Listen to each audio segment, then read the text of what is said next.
কথা বলতে দিতে হবে। মঞ্চে আছে প্রধান উপদেষ্টার বাসায় ঢুকে গিয়েছি, মঞ্চে আছে তার বেডরুমে ঢুকে গিয়েছি, মঞ্চে আছে সচিবের রুমে ঢুকে গিয়েছি। এখন তো আর সেই সুবিধা পাওয়া যাচ্ছে না মাননীয় স্পিকার।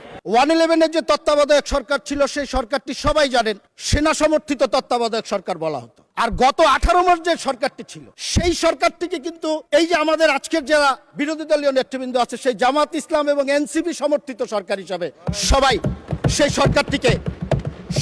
সরকারটিকে অবহিত করেছে। আজকে মাননীয় স্পিকার আমি আপনার প্রোটেকশন চাচ্ছি।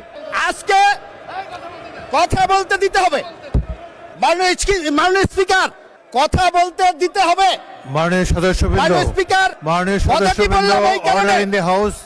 কথাটি বললাম এই কারণে করবেন না, বক্তব্য গত শুনুন। যে 18 মাস মাননীয় স্পিকার, গত 18 মাস যে আরামে ছিলেন সেই আরাম এখন আর হচ্ছে না। এই কারণে আমাদের অনেক সমস্যা হয়ে যাচ্ছে মাননীয় স্পিকার। কারণ আমি প্রমাণ দিয়ে দেখাতে পারবো, বৈষম্য বিরোধী ছাত্র আন্দোলনের একজন নেতা, তার বক্তব্য আছে, সে একজনের সাথে গল্প করছে, বলছে যেইভাবে আমরা কাটিয়েছি, মঞ্চে আছে প্রধান উপদেষ্টার বাসায় ঢুকে গিয়েছি, মঞ্চে আছে তার বেডরুমে ঢুকে গিয়েছি, মঞ্চে আছে সচিবের রুমে ঢুকে গিয়েছি। এখন তো আর সেই সুবিধা পাওয়া যাচ্ছে না মাননীয় স্পিকার। সমস্যাটা মাননীয় স্পিকার এই জন্যই। আমি একটি কথা বলতে চাই আরেকটি বিষয়ে।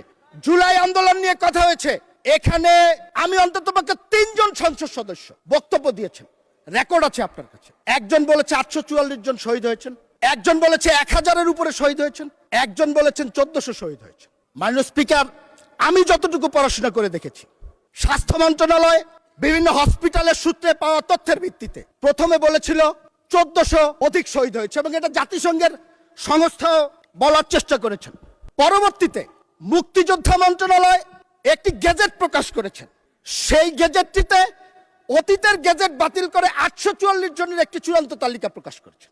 এখন সমস্যাটার জায়গা কোন জায়গাটায়, আমি একটি উদ্ধৃতি দিয়েই বলতে চাই। আমার মাননীয় বিরোধী দলের নেতা, আমি ওনাকে খুবই পছন্দ করি, খুব সুন্দর কথা বলেন, আদবের সাথে কথা বলেন, ওনার অঙ্গভঙ্গি, ভাষা ব্যবহারের যে বিষয়টি সেটি অনুকরণ করার মতো। আমার সাথে যতদিন দেখা হয়েছে লবিতে আমি ওনাকে সালাম দিয়েছেন, আমাকে হয়তো উনি ব্যক্তিগতভাবে চেনেন না, বাট আমি ওনাকে খুবই পছন্দ করি। কিন্তু গত 14 এপ্রিল 2026 তারিখে একটি অনুষ্ঠানে উনি বলেছেন, আমি তাকে দোষারোপ করছি না, আমি যা জানার জন্য মাননীয় স্পিকার আপনার মাধ্যমে। মাননীয় সদস্য, আপনাকে আরো 2 মিনিট দেওয়া হলো, 2 মিনিটের মধ্যে সাম আপ করেন।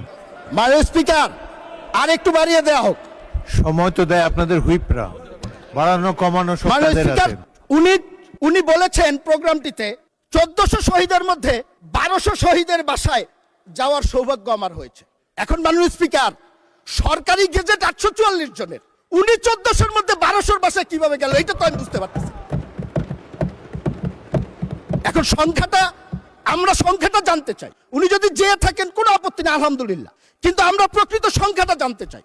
আজকে জুলাই আন্দোলন হয়েছে 1 বছর 2 বছর হয় নাই, এখনই স্মৃতির বিস্মৃতিতে অনেক কিছু হারিয়ে যদি যায়, 10 বছর 20 বছর পরে এই ইতিহাস বিকৃতি কোথায় গিয়ে পৌঁছবে? মুক্তিযুদ্ধকে নিয়ে যে ধরনের একটি ব্যবসা, এই মুক্তিযুদ্ধের চেতনা নিয়ে যে ব্যবসা আমরা দেখেছি গত 54 বছর, আমরা চাই না এই প্রজন্মের যারা আছি এই জুলাইকে কেন্দ্র করে নতুন করে ব্যবসা শুরু হোক।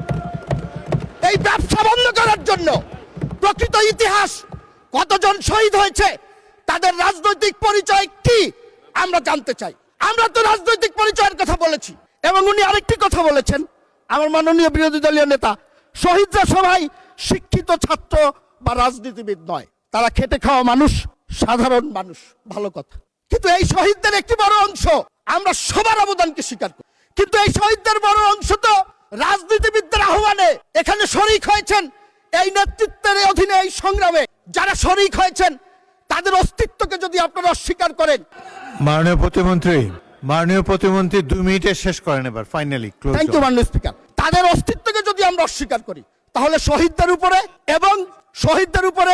এবং যারা আহত হয়েছেন তাদের উপরে আমার মনে হয় একটু অবিচার হয়ে যাবে। বাক স্বাধীনতা কিংবা মত প্রকাশের স্বাধীনতা সবার আছে, এটার জন্যই তো আমরা লড়াই করেছিলাম, জীবন দিয়েছিলাম। সৌভাগ্যক্রমে গত 17 বছর প্রত্যেকটি লড়াইয়ের অগ্র সৈনিক হিসাবে আমরা কিন্তু ছিলাম মাননীয় স্পিকার। আজকে বিরোধী দলের টেবিলে যারা বসে আছেন, এখানে সাধারণ সম্পাদক সাহেব নেই, অনেকের সাথেই এক বিছানায় ঘুমানোর সৌভাগ্য হয়েছে জেলখানা। তো সেই জন্য বলতে চাই, আমরা বাক স্বাধীনতায় বিশ্বাস করি। আপনি সরকারের সমালোচনা করবেন, সরকার ভুল করলে বলবেন, সমালোচনা করবেন, কার্টুন করবেন, কিন্তু আমার নেত্রী মারা গেছেন, তাকে উদ্দেশ্য করে যদি আপনাদের কর্মীরা কোনো অশালীন বক্তব্য দেয়, আবার প্রধানমন্ত্রী আছেন, তার অবশ্যই সমালোচনা করা যাবে। সেটি নিয়মের মধ্যে করেন। ব্যক্তিগতভাবে, পারিবারিকভাবে আমাদের পরিবারের সদস্যদের বিরুদ্ধে যদি এইভাবে উচ্চারণা করা হয়, সেটি কিন্তু আমাদের জন্য দুঃখজনক। এবং একটি কথা বলবো, সেটি হলো যারা এই কুচ্ছা রটনা করেছে, আপনারা এখানে অনেক সুন্দর সুন্দর কথা বলবেন, আমরাও শুনতে চাই, আমরাও কাজ করতে চাই আপনাদের সাথে, কিন্তু যারা কুচ্ছা রটনা করেছেন আমরা তো দেখলাম আপনারা তাদেরকে পুরস্কৃত করেছেন। আপনারা পুরস্কৃত করেছেন যিনি কুচ্ছা রটনা করেছেন, অশ্লীল মন্তব্য করেছেন, তার পরিবারের সদস্যকে আপনারা সংসদ সদস্য করেছেন। কি প্রমাণ করতে চান আপনারা? কি দেখাতে চান আপনারা? আমরা এখনো বলবো একসাথে কাজ করতে চাই, আপনাদের সাথে কাজ করতে চাই। যে স্বপ্ন নিয়ে 24 জুলাই অভ্যুত্থান হয়েছে, সেই অভ্যুত্থানের চেতনাকে বুকে ধারণ করে আপনাদের সাথে সরকারি দল এবং বিরোধী দল একসাথে কাজ করতে চাই।